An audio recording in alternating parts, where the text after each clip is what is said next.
and welcome to the Parent Exchange. It is Friday, and my name is Tilly Elvrum, and I am the admin here in the group. And today we are going to talk about the parent role in online learning or learning at home, whether you're doing remote learning through your school or homeschooling. If you're learning at home, we're going to talk about what we need to do as parents to make it successful, and your child's role in the whole thing, and how to kind of know at the end of the day if you had a good day learning, and maybe if you didn't, what you need to do to change to make it a better experience going forward. And my guest today is a fellow parent advocate and a good friend to me, Amy Nelson. And Amy is a very experienced online learning mom and now a traditional homeschooling parent, but she's kind of done it all, and she has 2 children, and she has a wealth of experience. And I thought it would be great to bring her in so that she could share a little bit of her insights about her family's experience, and kind of share, like, you know, we've all been there and we've all made mistakes, and we've learned along the way, and we have some helpful guidance for you if you're struggling right now. And I know families are really going through a hard time. And so we want to be here to help you, lift you up, encourage you, and hopefully give you some practical advice to make learning at home better. Hopefully, that's our goal. That's our goal. So, yes. Amy, thank you for joining me today. And you're in Florida right now. I am in Florida. Yes. So introduce yourself, tell us about your family, and tell us a little bit about your educational choices for your children and how you came to make those decisions. Sure. So she said, my name is Amy Nelson. I am the mother of 2. I have Jeremy is 13 and Megan is almost 9. My husband, long before we had kids, my husband and I had discussed the fact that we thought we would like to homeschool. We were living in an area in Georgia, actually, where we weren't too sure about where they would be going to school. There was a lot of issues going on in the public schools. I knew that we wouldn't be able to afford a private school. They can be very costly. And, you know, from what I understand, some of them aren't any better when it comes to certain issues that they have. I think that's just the nature of where we are these days. Then we moved when the kids were little, from Georgia out to Wyoming. And Jeremy was almost ready to start kindergarten at that point. Megan was just shy of about 2 months old. And everybody there was like, oh, the schools are great, you're gonna love them. I'm like, yeah, but what are you comparing it to? I really don't know. I know nothing about Cheyenne. I know nothing about our little new community or anything. And so we opted, okay, we're gonna look into this. We had always been hearing the K-12 commercials on the radio all the time. And I knew in Georgia that it was free. I actually had a friend who was doing it at the time when we were looking into it. She says, well, here it's free. I don't know about there. So we looked into it, and indeed, it was free. It was considered online public school. It was something that our state provided. And the reason I wanted to do that was because of my concern. I had no clue what I was doing, none whatsoever. I'm like, am I even, qualified to do this? And my other concern initially was, if they're homeschooled, they won't have a diploma and they'll never get into college, or, whatever. You have all those typical things. So for me, they were going to send me everything I needed. I was going to have, a teacher there to guide us through the things that we needed. And it just, for us at that time, was amazing. So we started out Jeremy's kindergarten year. I get about 4 weeks into it. Megan's not quite a year old and high maintenance. And I was getting to the point where I was completely overwhelmed. Keep in mind, we were brand new to the area. I didn't really know a whole lot of people yet. We had no family around, so I really didn't have support. Hubby was working full time. It's me and the kids. So after a lot of crying and stressing and praying, I was like, I just felt like he's not getting what he because I think every parent that has gone down this road has had that day. So yeah. Probably. Oh, absolutely. And my husband's like, it's kindergarten. Send him to school. Try again next year. Okay, I can do that, you know? So that's what we did. We sent him to the local school, which was phenomenal. I absolutely loved it. Now, I did have the kid that spent the whole year with his desk against the teacher's desk because he's Mr. Social and likes to talk all the time. But he did just fine. And I even had his kindergarten teacher for K-12 even said, he's fine. He will get there. I promise. You don't need to see results immediately. And that's what I'm expecting. I'm sure that's probably what a lot of them like, well, we've been doing this for a week. Why isn't he, reading? Why isn't he whatever? So we started over the following year. I registered him again. Now Megan is over a year old. She's a little easier to handle. She really enjoyed, we did have some times where she wanted everything off the table because I had a little tiny table set up for Jeremy where we did his work. And I have tons of pictures of her just wanting to do everything. So if she would sit still long enough, I gave her a piece of paper and a crayon, or I handed her another book to do. A lot of times she was perfectly happy just sitting there playing, which was great. I was definitely blessed when it came to that. Once we got past that year mark, she was a much easier baby to deal with. And what I found was Jeremy loved, especially he was a reluctant reader, both of my kids were, but once he got going, he loved to sit there and read to her, which made my life a little easier, I think, in some cases, because I could okay, sit down, here's your sister, I have to go take a shower, whatever. Yes. But once we got to that point where I knew that I could do this and I knew that I had the support, it made all the difference. And I got to know more people. I was able to get into we had a great little, it wasn't a co-op, it was just a group of parents who we would do things like roller skating and swimming and field trips and that kind of thing. And I got to talking to more of the parents. I'm like, okay. And they were doing it with way more than 2 kids in a lot of cases. Yeah. So that, we got through there. And then it was Megan's turn. And, when Jeremy was in 5th grade, I actually contemplated sending her for kindergarten to give Jeremy a little bit more one-on-one. But then that was going to tie me up in a whole nother way. I would have to be back by a certain time to pick her up from school, and I would have, we would be tethered a little bit different. So I'm like, I'm just going to go for it. I know that these teachers are wonderful. We've already had these teachers. I know they know me, they know the family, they know the kids, and it made it, so her kindergarten year and his 5th grade year were awesome. I really had, no issues with how easy it was to transition despite the age difference. Mm-hmm. Some of the things I did struggle with were the age difference. You can't do anything successfully together when they're in kindergarten and 5th grade. You just can't. So we had to learn to do things I knew there were certain classes where all she had to do was listen. So I would set her up. I'm like, okay, you're going to be doing phonics.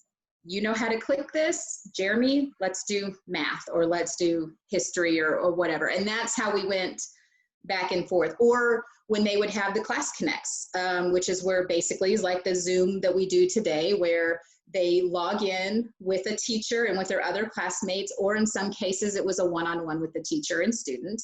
And I'm like, okay, Jeremy has a class connect at 9. So Megan, you and I are going to do biology, science, whatever. And that's how we would go back and forth to help keep up with what needed to get done. We had good days and we had rough days. We had days at 4 o'clock. I was like, I'm done. Yeah. I'm done. I'm done being a parent. I'm out. Tapped out. Yeah. I think there's several people in the feed that are saying we can relate or been there, done that. Yeah, exactly. Yeah, everything you're saying is very relatable for families. Right. You guys recently moved. We did. And what did that mean for education for your kids? So there was a few things in between there because when, let's see, Megan would have been first grade. We thought January of last year, so 2019, we actually thought we would be moving to Texas. And in Texas, the state law is a child cannot do online public school until third grade. Yeah. Now, for me, I need my kids on the same curriculum at this point. I haven't figured out how to do something separate. Even all the years I've been doing it, so technically 2013 would have been our first full year of schooling.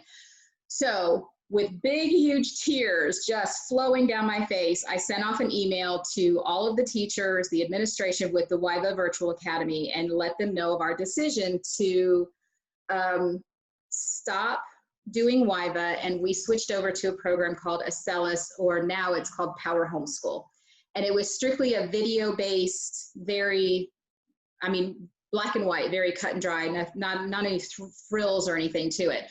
But it was simply because we did think we were moving to Texas. And as it turns out, we ended up in Florida. But because that's life, yeah. That's life. But in the meantime, we were actually in Georgia for a few months. So we left Wyoming. What was great about this program is they would watch a video, they would take a quiz. I wasn't having to haul around workbooks or textbooks or anything. So it made the mobility of doing homeschool a lot easier. So last summer we trekked across the country. We, got to Georgia. We actually stayed with my parents for a couple months while we house hunted and job hunted. And I registered with the state of Georgia that we were going to be homeschooling. Because that wasn't going to be our permanent place, I didn't want to enroll them in like Georgia Cyber Academy or one of those, just because I didn't know where we were going to end up. And for the time being, Acellus was working really well for us. And it made, again, the transition 3 months later to Florida seamless. And we did that all through the 2019-2020 school year. And then Jeremy had been asking me for a couple years, to be honest, for something he wanted something that was more biblically based as far as his curriculum goes. So I found the one we're doing now is called Easy Peasy All-in-One Homeschool. Very popular. It is. And it's what's been great is they have it split where you have like levels 1 through 4 and then levels 5 through 8. Now, again, my kids end up being in 2 different levels, but we have found there are 6 subjects we can do together. So I read everything for both levels, and then she answers her questions, he answers his. And then it's like, okay, Jeremy, you need to go listen to this for reading. Megan, you're listening to this for reading. He comes to me for help when he's ready to do math or the language arts part. And, same with Megan. She needs a little bit more attention at this point. She's 3rd grade. He's 8th. But so far it's been wonderful. They're loving it. And I feel more connected. I kind of felt disconnected with Acellus because they didn't need me as much. Mm-hmm. And I really did kind of feel apart from that education. And I felt like I was missing out a little bit. So this has been a great balance. We do several of them right together. As soon as we sit down, I'm like, okay, we knock those out and then do what you need to do. Let me know what you need help with. And it's been working wonderfully, I think, Great.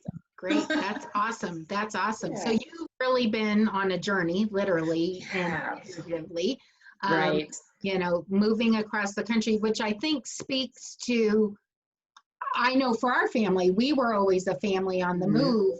And that's why online education was a blessing to us. And we were lucky that we always moved to a state that supported our school choice and to use online learning. Because trust me, if we ever had to go to Texas and knew that all of these enrollment barriers were in place, it would have been devastating. It would have been really difficult. Yeah. So, but I'm glad that you've been able to figure out how to utilize either a full-time public option or a traditional homeschool curriculum. And I think people don't understand how sophisticated homeschool curriculums have become.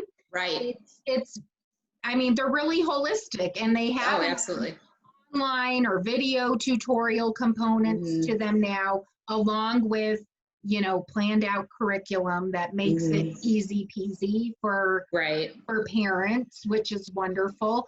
Mm-hmm. So, and I love that you've talked about how you've juggled teaching two kids with an age gap and how to balance that, how to juggle it, because it can be done. But I Right. think a lot of parents get overwhelmed, especially if they're doing remote learning through their school district, Mm-hmm. and it's not, this.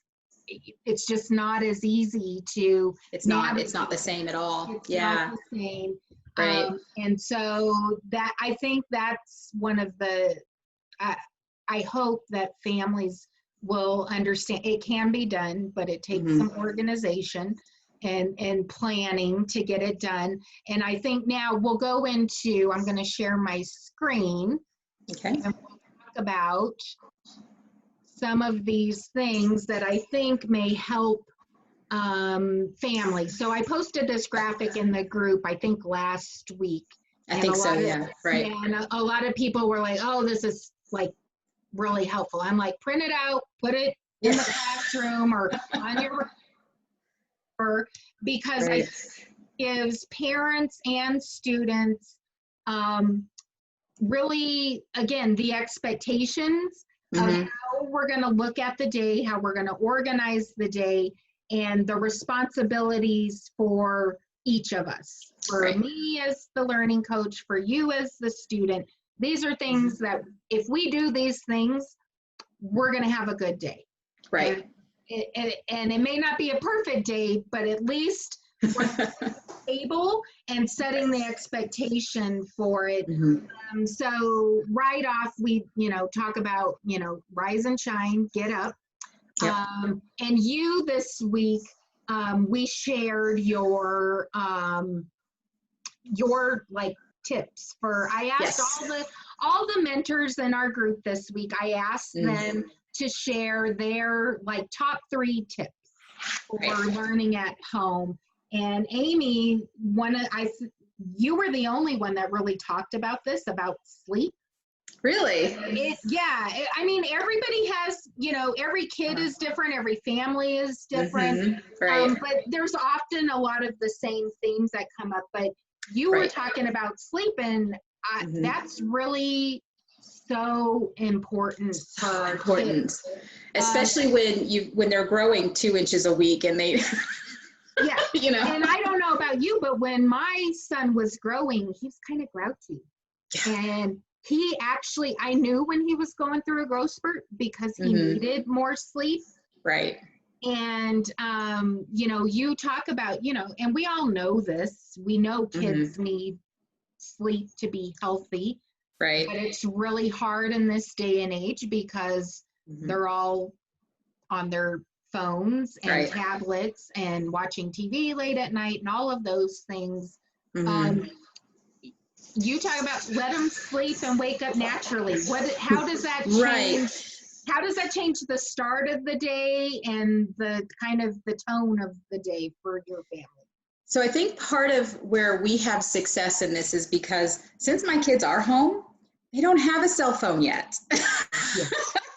Yeah. And I think that makes a big difference, and our rule is, I remember my pediatrician, when Jeremy was young in Georgia, she was saying the way she was doing her house, and her kids are a little bit older than mine at the time. And she said they have to be, and electronics weren't as big of a thing. So we've kind of incorporated this, but she said they had to be in their room by 8. They had to be in the bed by 8:30. So they could do whatever they wanted in their room at that point. At 8:30, they had to be in the bed. Again, they could do whatever they want, but they had to be in the bed. And then at 9 o'clock, lights out. Now, she made adjustments as they got older. So when they were younger, the time was a little bit earlier. So we've kind of done something similar. I've told the kids at 7 o'clock, electronics are turned off. For Friday and Saturday nights, I let it go a little bit later, just because they don't have to get up the next morning.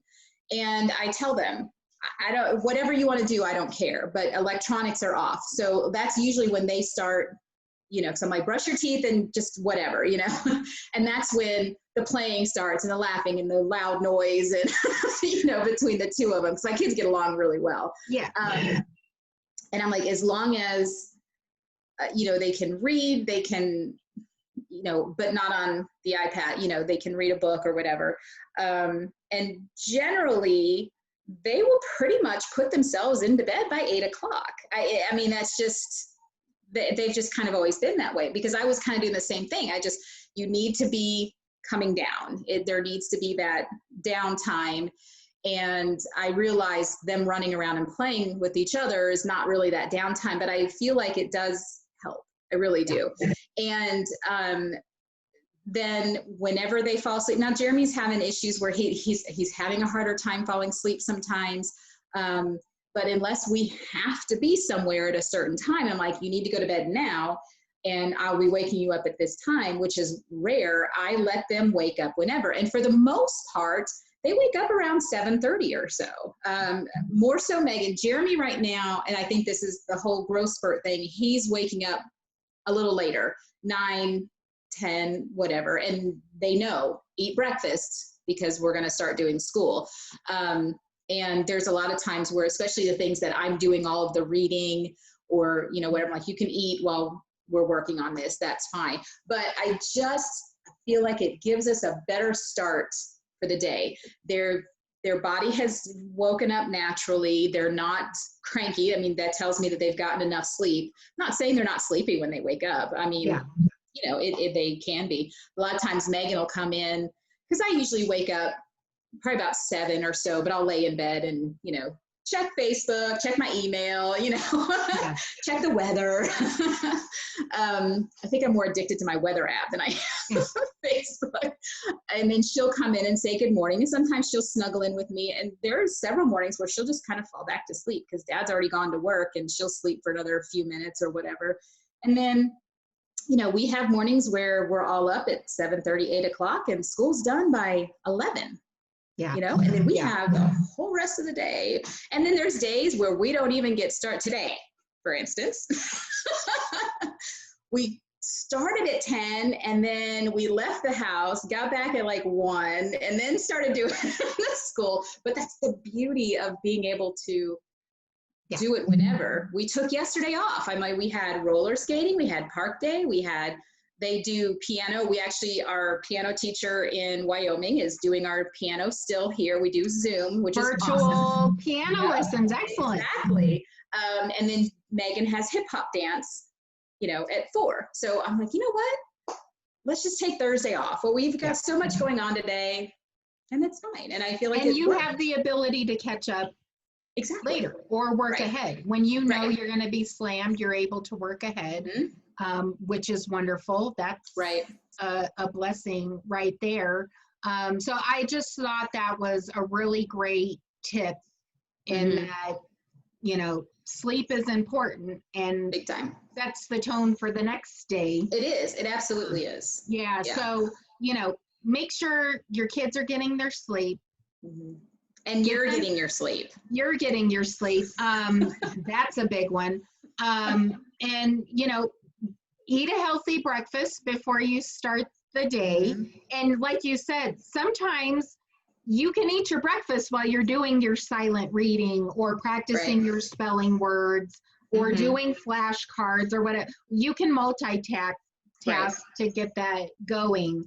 But, you know, then there's at some point you're going to log in to the computer or check assignments, those kinds of things. And then, you know, the biggest thing for parents, I think, in this list is it's our job to provide our students an organized, distraction-free place to sit down and learn.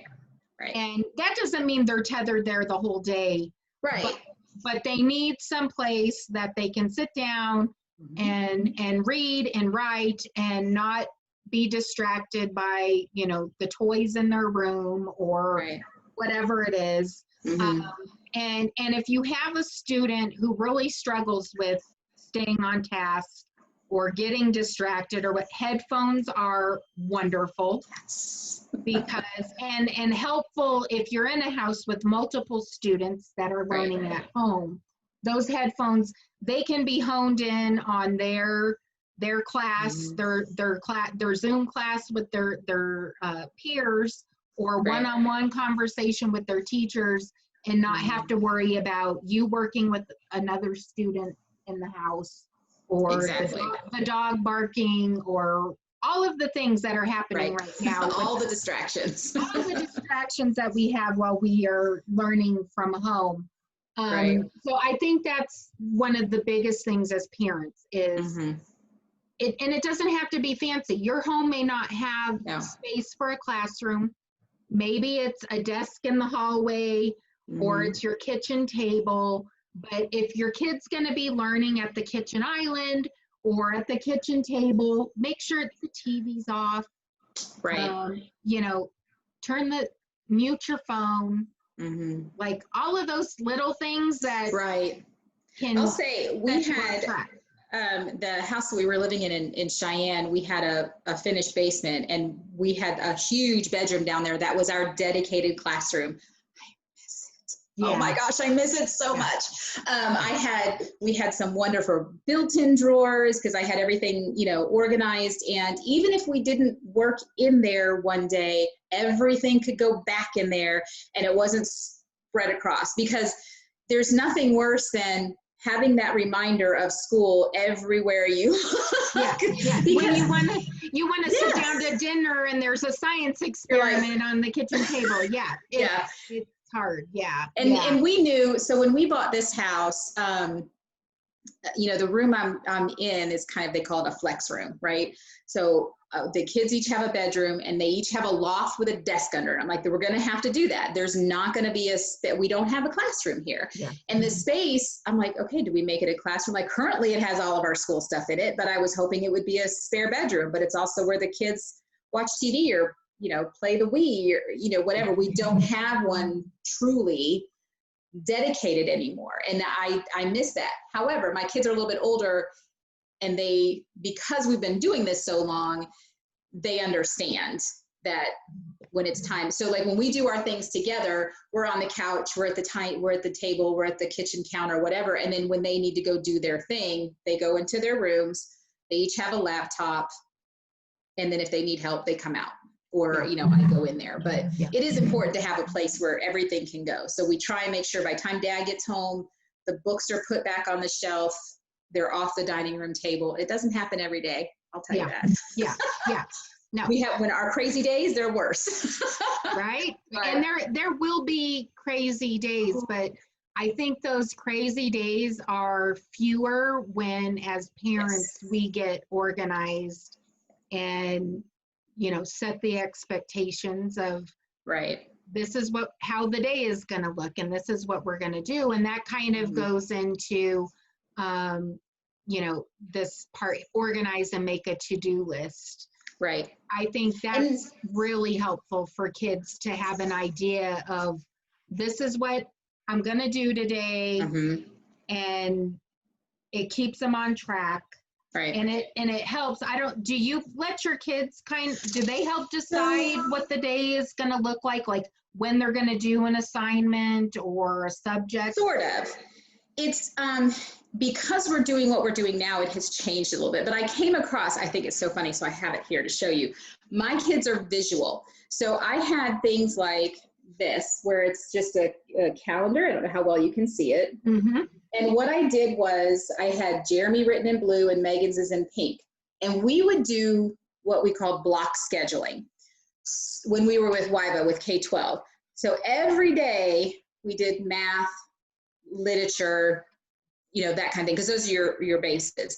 But maybe on Monday we did all of our science classes, because maybe we only had 2 or 3 science lessons that we had to do. So we did all of our science one day. We did all of our history one day, all of our art one day. I mean, there's no sense in dragging things out a couple times, that kind of thing. And it made for, because we're like, oh, it's a history day. So we're going to do our math, we'll do our literature, spelling, whatever it is, and then history. and that's all, or social studies, that's all we do. And I felt like that helped.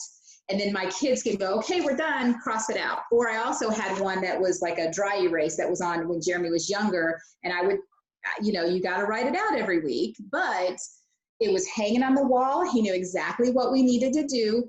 And I didn't care if he was like, well, I just did 2 math. Okay, we'll go cross off math on Monday and math on Tuesday. Now you don't have to worry about it. Or, you finished it early. And by doing that, it also gave us, because of the way I scheduled it, we had fewer things to do on Friday Fun Day. That's when we went to PE at the college, or we went roller skating, or we went swimming, that kind of thing. And, but for the visual kiddos, that helps. It's something they're checking it off, and that was their responsibility. They knew what needed to be done. I didn't care how it got done, when, whatever. If she was, Jeremy's like, I don't feel like reading history. All right, let's do an extra math, or, whatever. Because as long as it got done, and they knew, especially with K-12, they have a progress. There's a certain percentage they're supposed to be at by the end of the week. I'm like, okay, we need to be at 55% by the end of the week. What do you want to do? And with this program, it's just a little bit different, but we're basically, we need to get this all done, but we haven't done block scheduling with this just because of the way the curriculum is set up, but it's fine. It works for the kids. Well, those visual calendars or planners are great, especially if you're a parent that you're juggling 2 students at home or more. Right. If you have a visual planner, and I used to call these like if-then statements with my son. So I would say, if I was working, if I was doing something, or I had something, adult business to take care of outside of school, I would tell him, if you finish math and I am busy doing something, I'm on a call or whatever, then you have these choices. Right. You can read this chapter, or you can do this worksheet or whatever. It took a little planning on my part, but then it helped him, 1, stay on track. Right. 2, it also gave him some agency over his own day. So he got to make some decisions about how his day was going to work. And also taught him about time management. So, and that's really important. And that's our goal for all our kids, is eventually, as they do this longer, they're going to need us less. A couple of the comments here, Viola Martinez Cano is on, and she's my cousin, actually. And she's saying scheduling is everything, especially when it takes a village. There's a lot of folks out there right now that, they're juggling working and doing school at home because of the pandemic, and they're relying on grandma and grandpa, or an aunt or an uncle or a neighbor or whatever. And so scheduling is everything. It takes planning.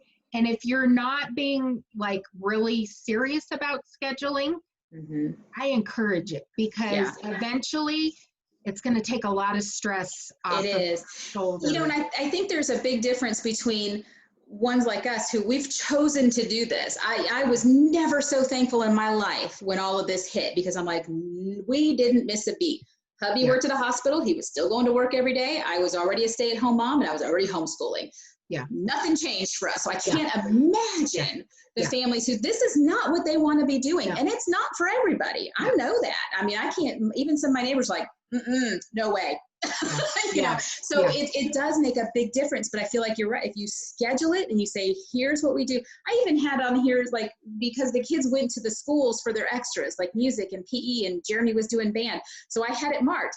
Okay, you have piano lessons today. We have music and PE at the school today. You have, band. And they knew this is what time we had to leave. Here's what I expected to get done, because otherwise it's going to make for a longer day, because it won't get done till after, and then you're pushing into supper time, and that's no fun. And they certainly don't want to be doing it on a Saturday. So having a set schedule and those expectations, it will definitely make a huge difference, especially for the parents who are like, this is not what I want to be doing. No, I get it. It's not easy. It's not easy, and it takes a little work on the front end. It But it does. will save you a lot of heartache, and it will make the Yeah. experience better for your kids. Absolutely. If you can figure out, the little kids, they might need cute visual planners. Your Yeah. older kids, they may make a to-do list on their iPhone or, Yeah. This was a whatever pad it of is. paper I bought. It was came like this. I got it like Walmart or something. Yeah, It was the on dollar here. store. There's Yeah, so many great exactly. things at the dollar store. Invest Right. $20, get a whiteboard, get a big calendar, Mhm. spend one day a week planning out for the next week. And of course, Right. things are going to happen. Kids get sick. You have a work project that comes in, Mhm. whatever it is, life happens and it will Right. not always go perfectly, but you will be further ahead Mhm. if you can schedule and pre-plan as much as possible. Right. As we're looking at this graphic here, in your tips that you had this week, you talked about if you're having a bad day or you come to a stumbling block and the kid's frustrated, mom's frustrated, what do you do? And Yep. you said change of scenery. Talk a little bit Be about done.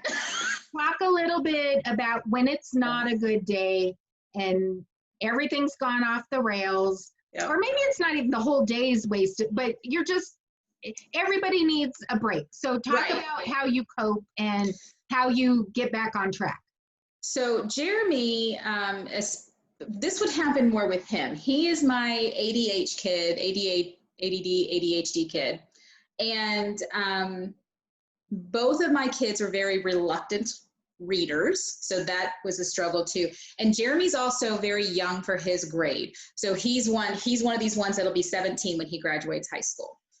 So we would have days where, and it didn't have to be anything in particular. It was just, I can't, for whatever reason, I can't do this now. And we would have tears and it would just be, it would take longer if I got to that point.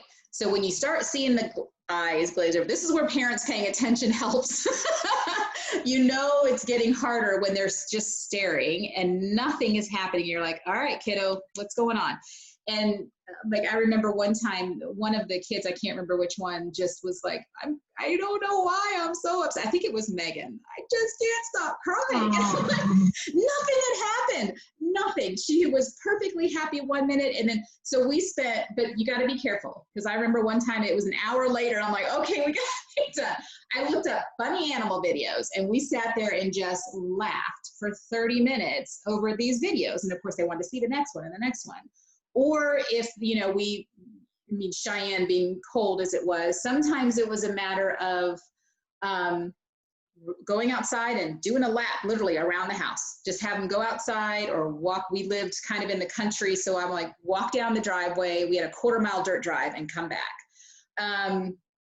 Spelling. Oh, they hated spelling. So if it was nice, sidewalk chalk and the driveway. Go do your spelling. I don't even care if it's on. I would take a picture. That was my proof they did their spelling words. When it was yucky out, which we were in Wyoming, we had a huge one-pane glass window that looked out to the west. We could see the Rocky Mountains. It was a gorgeous. Hand them some dry erase markers. Do your spelling on the window. Windex gone. I mean, it took nothing. And they loved it. It just gave them something different to do. Even just, especially at the beginning when I was learning more about that child that was easily distracted, which that's my middle name, it was a matter of giving him a yoga ball to sit on instead. Or I have a picture of him.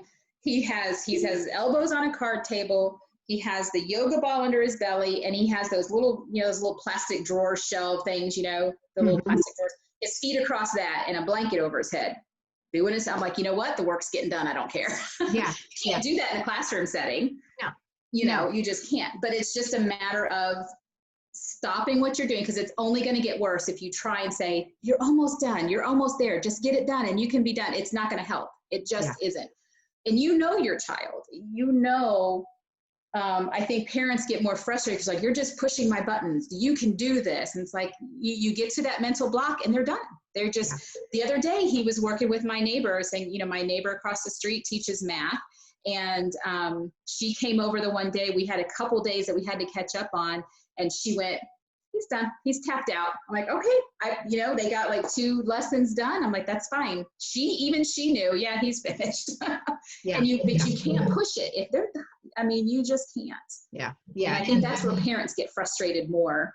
Yeah. And real learning is not happening in those moments. And sometimes it literally is just everybody just needs 10 minutes. Yep. Walk around the block, get some fresh air.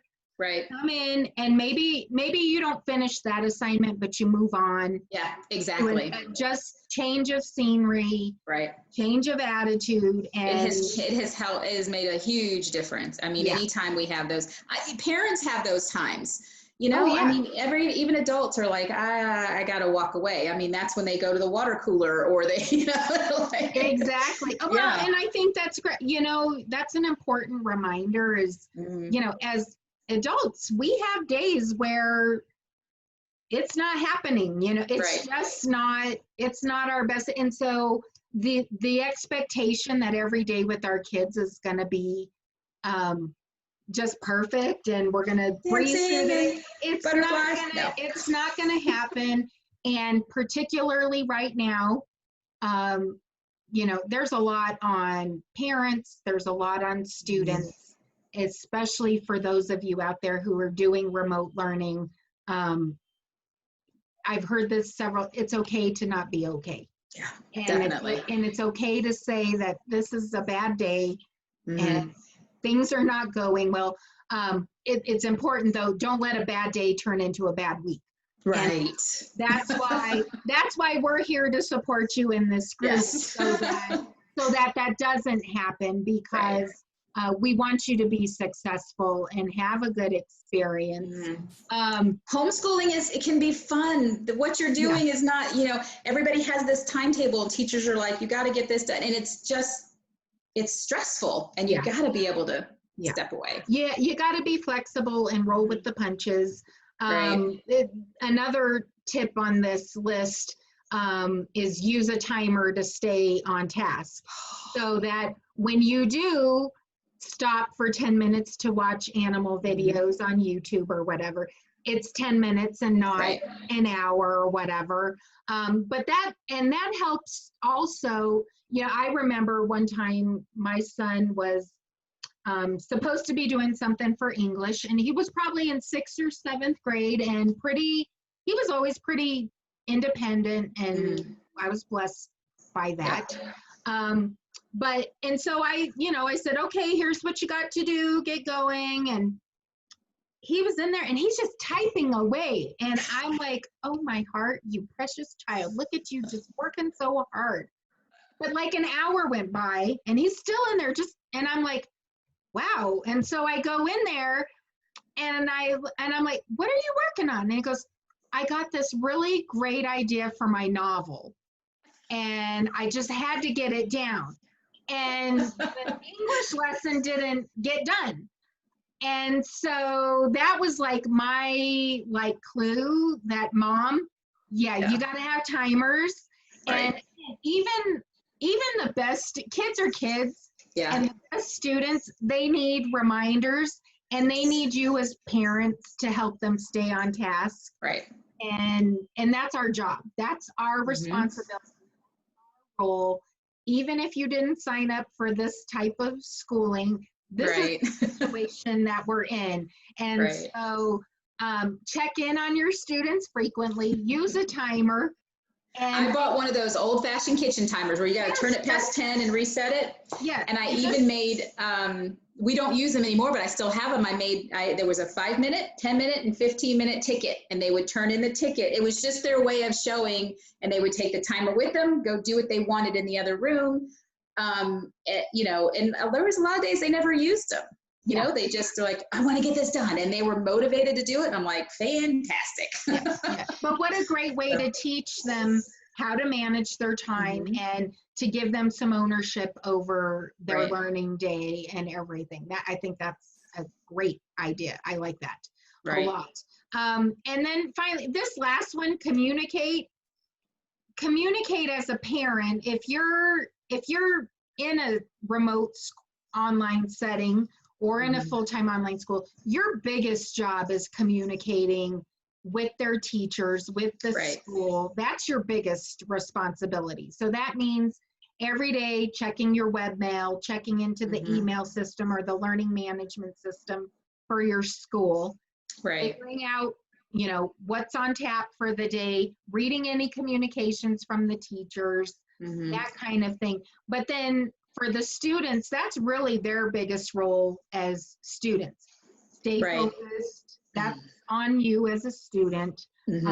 We will do everything in our power as parents and educators to help you, but that's our job. That's your job. I used to tell my son all the time when he was, my job is to help you. I'm here to be but your job is to do school. That's your only job right now. That's your job. And then ask questions and participate. To be an active learner, that's your role as a student, is to be engaged in your learning. And you know, hopefully, you know, in homeschool, it's a little bit different because the relationship between you and your kids is different. It's different.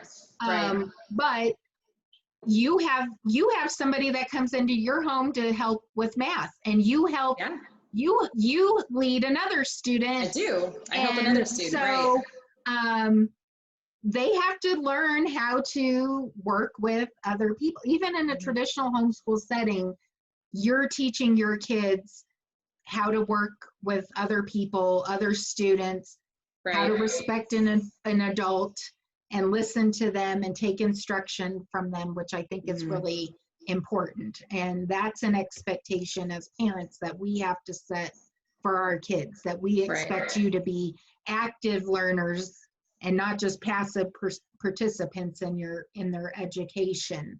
Well, and you know, one of the things that my kids have also learned, because there are times where, so Miss Abby, if she's watching, hi,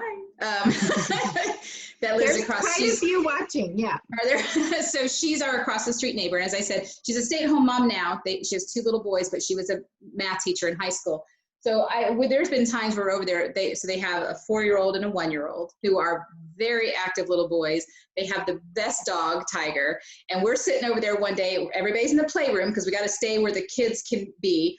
And Abby and Jeremy are sitting on the floor. Tiger's laying his head on Jeremy's lap. The baby is over there trying to take the pencil and look at it, and he's working right away. I'm like, you can't get a better distraction than being able to still focus than that. He gets it done, and he knows that that's a temporary thing. And it's kind of funny to watch sometimes, because of course the 4-year-old's wanting to show him out all his little trucks, and Ben, or the little one, just wants the pencil, and Tiger just wants pets, and and then I put Megan down at the table. They have a little table in that room too, because she'll do letters and stuff with Ben, and I'm like, Megan, here's your writing. We're all over here right now, so we'll just all do it. But there are times where you do have to learn how to work with the distraction. And then, the little girl that I help with language arts, that's Megan's little friend. And I'm like, girls, she's here to do this. This has to be finished.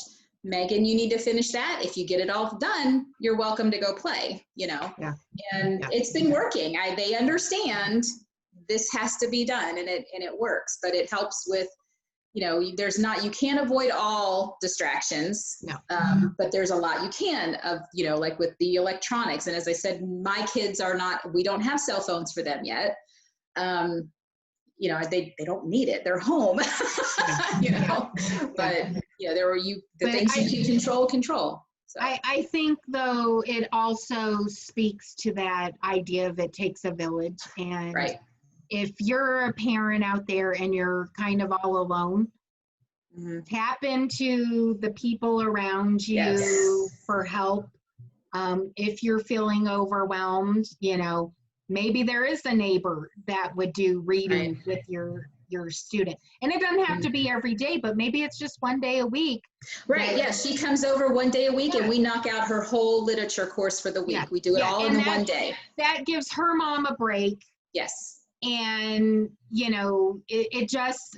I think we get really super self-sufficient, and that's to our own detriment. People are afraid to ask for help. They're afraid to ask. That's what we're here for. That's what we're here for. And maybe you're that person. Maybe you're the person that could help somebody else. And so offer.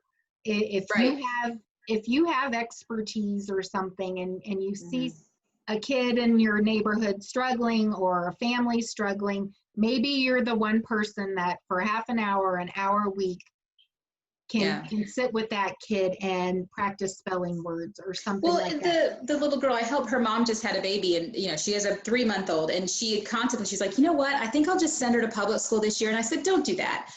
I've got a great program you can use for this year. We're here, we will help, and it's, so she was like, okay. And it's been great. I mean, she's doing really well. I actually talked her into using that Acellus, the power homeschool that we were doing. I say, cause it's going to be a little bit more hands-off for you with a newborn. And then I will help fill in where you need that help. I mean, that's what we're here for. And sometimes it's hard for parents to ask for help, especially newborn moms. They're just like, but it is hard for people to ask. And so I repeat it as much as I can. You need me, call me. I'm more than happy to take, so-and-so for an hour, give whatever. That's what we're here for. And I've told my friends, on Facebook too. And I said, if I don't know the answer, I have a wealth of information. I have all kinds of people I can reach out to, so ask. And, somebody will find an answer for you or find a way to help. Yeah. Well, and Lori Cooney, who is watching and Lori. She watches quite frequently, but she said online school families have an extensive support system. Oh, big time. Parents are never alone. And, you're a great example of that. That's why I said I bawled. I mean, because when we decided that we were pulling him out of K-12, Jeremy's like, I'll miss my teachers. And I'm like, I know, me too. Yeah. Because they are. You get to know them so well. And it was in that you become a community, because most of them, we would see them at the next activity or whatever. And that's something you don't get in your traditional brick and mortar. But they really set you on the right path. They do. That you could, when you thought it wasn't going to be an option for you, that you felt empowered enough as a parent to know, you know what, I may not have all the extensive supports that this school has offered me before, but I know I can do it now, and I can. It definitely helped. Yes, I felt a lot better. And then also after doing a lot of other research too, I was like, okay, they don't have to have an actual, because I was like, oh, they're going to have to go take the GED test and they'll never get into, but that's just not the case. It's becoming a little bit more mainstream. So colleges are looking at SAT, ACT scores, that kind of thing. And Jeremy has said, I'm going to do trade school. And I'm like, whatever, dude. Yeah. You got to do what's best. And that's the lesson, is that things are hard now, but your kids are going to be okay. They're going to be fine. But as parents, a lot is on us right now, and we have a lot of extra responsibilities when it comes to our kids' school, but we can do it, and it can be positive for our kids. Right. It just takes a lot of work right now. It does. And you may have to have odd hours or. Yes. But don't beat yourself up if it doesn't look like a typical school day, because it's not supposed to. Learning at home, that's one of the benefits, is it doesn't look like school day. So going with that, how do you, as a mom, how do you know you had a good day learning? At the end of the day, we finished our work by lunch. But really, it's just if we get it finished and they can go off and do their thing and nobody's had a meltdown, and we're getting fewer of those simply because, my kids are 8th and 3rd grade, and it hasn't been as tough as it did before. But especially when they were younger and doing K-12, I considered it a good day if we didn't have to take extensive breaks and watch animal videos, and that was more of a treat than we need to head something off, and we had days where, because they knew there was something coming up, a lot of times they would be more motivated to get certain things done, and we definitely have a lot fewer yucky days than we do, so that's been good. But I think just for the most part, nobody had a meltdown. We got the work done, and mom, wasn't tapped out. Yeah. And I think for those of you that are doing remote learning, I think the sign of a good day is that your kid was able to move through their lessons, whatever was required of them.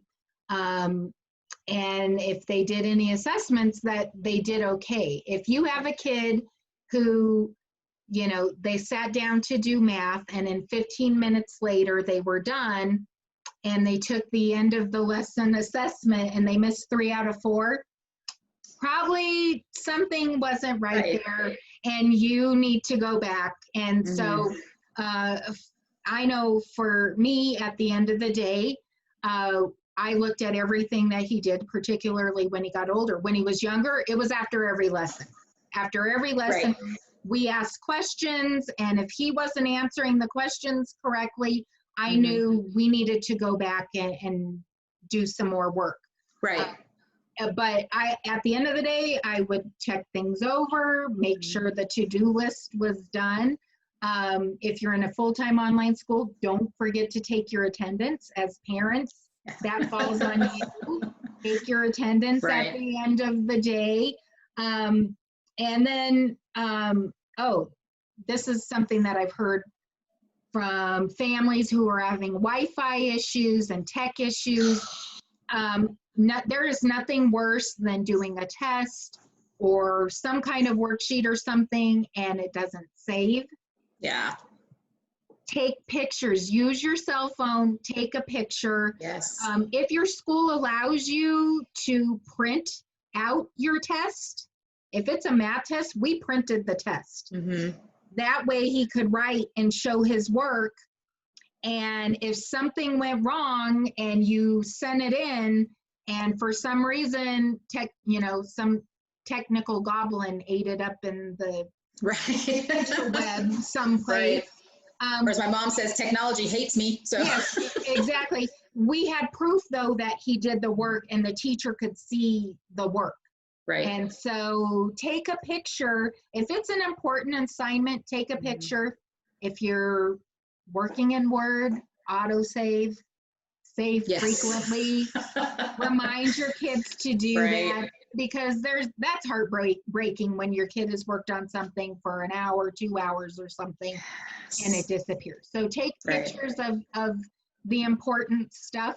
That way, if technology gets you, you can just email a picture of what the student did to the teacher. And I'll add to that. What helped with us, especially while we were doing WIVA, was that because the teachers, we had a great relationship with the teachers.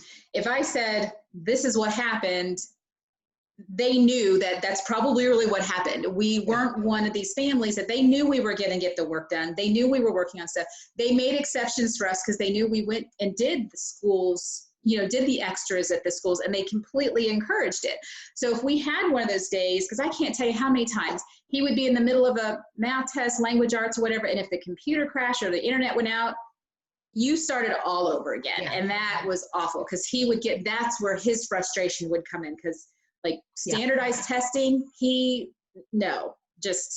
that's not that's Jeremy. Megan was like, whatever, But so I would tell him like, it went out, and they're like, it's all right. We know you were probably working on it. And, they might do just a quickie little assessment with him when they did his next one-on-one or something like, okay, we'll mark that done for you. Instead of having to, for the frustration of him having to go back and do it again. And that's where having a good relationship with the teachers. That's right. That's where the communication comes in. And that, if you're communicating with the teacher, then they're gonna kind of understand how your family operates the little because they're probably having the same issues with their own kids. Exactly. And so they're going to be a little more gracious if you've been in communication with them the whole time. So, well, we're about out of time and we could talk forever. I know. But I thank you, Amy, for joining us this week. A lot more schools are going back to remote and online learning because COVID cases are going up across the country. And families just need to know that we're here to support them. And Amy is a mentor in our group. So if you are struggling and you'd like to have a little more personal support and from a really experienced parent that has great ideas and tips and resources and just a lot of compassion for you, then Amy's the mentor for you. Happy to help. Wonderful. And she is happy. She's genuinely so helpful. So I hope you'll reach out to her. And if nothing else, I'm entertaining and I'll just make you laugh and then you'll forget all about your problems. Laugh. And yeah. My husband says I'm the funniest woman on the planet. So she really is funny. So reach out to Amy or any of our other mentors in the group.